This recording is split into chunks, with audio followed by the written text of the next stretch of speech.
Bismillahirrahmanirrahim. Assalamualaikum warahmatullahi wabarakatuh.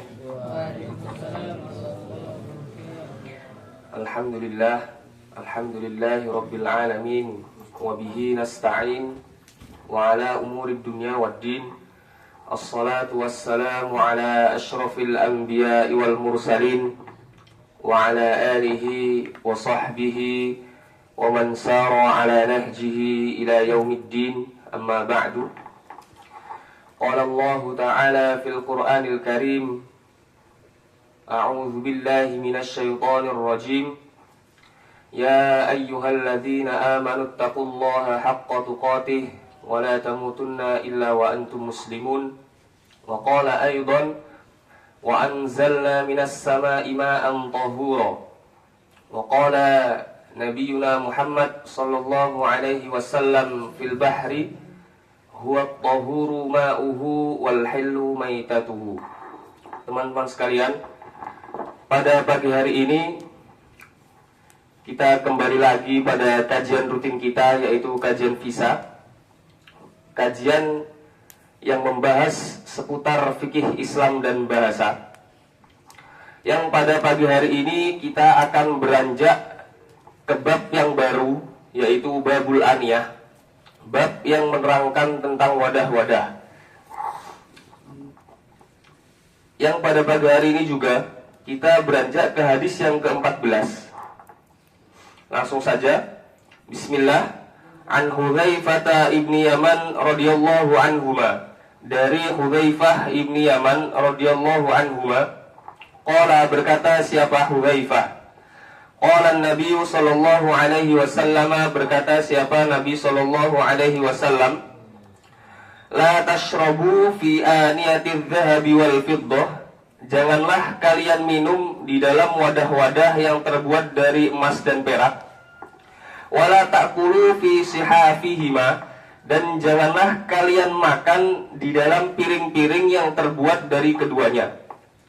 Fa innaha lahum fid dunya, maka sesungguhnya wadah-wadah yang terbuat dari emas dan perak itu milik mereka di dunia. Walakum fil akhirah, dan milik kalian kelak di akhirat. Yang akan kita bahas pertama kali yaitu lafaz lahum dan lakum.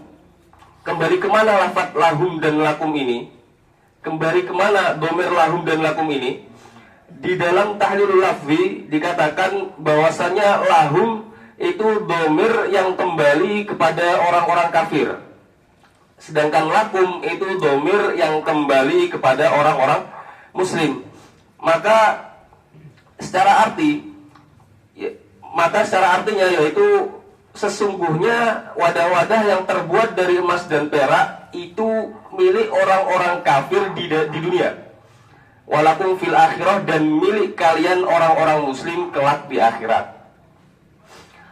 Di dalam hadis ini terdapat sebuah pelarangan, yaitu kita semuanya dilarang menggunakan wadah-wadah yang terbuat dari emas dan perak. Di dalam kaidah usul fikih disebutkan bahwasanya al-aslu fin nahyi at-tahrim. Asalnya di dalam sebuah pelarangan terdapat hukum haramnya kita melakukan perbuatan tersebut. Sedangkan di lafaz hadis ini terdapat lafaz pelarangan, yaitu la. La di sini sebagai la nahi kedudukannya. Maka bisa kita ambil hukum fikih dari hadis ini, yaitu tahrimul akli wasyurbi fi awani dzahabi wal fiddah. Haramnya kita makan dan minum di dalam wadah-wadah yang terbuat dari emas dan perak. Dan di dalam fikih hadis juga disebutkan bahwasanya pengharaman ini untuk laki-laki dan perempuan. Sama saja, untuk laki-laki dan perempuan. Sedangkan pertanyaannya, di manakah kita mengetahui pengharaman ini untuk laki-laki dan perempuan? Sedangkan di dalam lafadznya tidak ada lafadz yang menunjukkan tentang perempuan. Yang hanya ada yang di lafadznya itu hanya ada lafadz atau dhamir antum yang menjadi fa'il dhamir dari dari kata tashrabu dan takulu saja. Sedangkan antum yang kita ketahui itu untuk kalian laki-laki. Bagaimana pengharaman untuk perempuan? Sedangkan tidak ada lafaz atau domain yang kembali ke perempuan.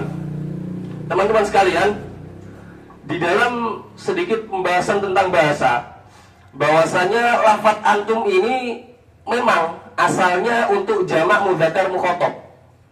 Jamak mudzakkar mukhatab atau kalian laki-laki, atau digunakan untuk kalian laki-laki, itu asalnya.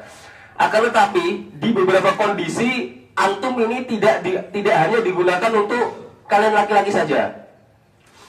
Akan tetapi terkadang lafaz antum juga ini digunakan untuk mukhatab mufrad mudzakkar dan mukhatab mufrad muannats, atau untuk satu orang laki-laki dan satu orang perempuan. Contohnya kita memanggil teman kita satu orang, kita bisa memanggilnya dengan lafaz antum sebagai penghormatan baginya, sebagai penghormatan kepadanya. Kita menghormati teman kita tersebut, maka teman kita tersebut bisa kita panggil antum walaupun satu orang saja. Begitu. Dan terkadang juga lafaz antum nih bisa mewakili untuk semua mukhatab, baik laki-laki atau perempuan. Bisa untuk mewakili semua mukhatab, baik laki-laki atau perempuan. Dan lafaz antum yang ada di dalam hadis itu mewakili kalian semuanya, laki-laki dan perempuan. Makanya dalam fikih hadis ini disebutkan tahrimul akli wasyurbi fi awani adz-dzahabi wal fiddah wa yashmalu hadza at-tahrim ar-rijal wan nisa 'ala sawa. Pengharaman makan dan minum, haramnya kita makan dan minum dalam wadah-wadah yang terbuat dari emas dan perak. Dan pengharaman ini mencakup bagi laki-laki dan perempuan sama saja. Mungkin itu saja dari saya. Jika ada kesalahan mohon maaf. Billahi taufiq wal hidayah. Wassalamualaikum warahmatullahi wabarakatuh.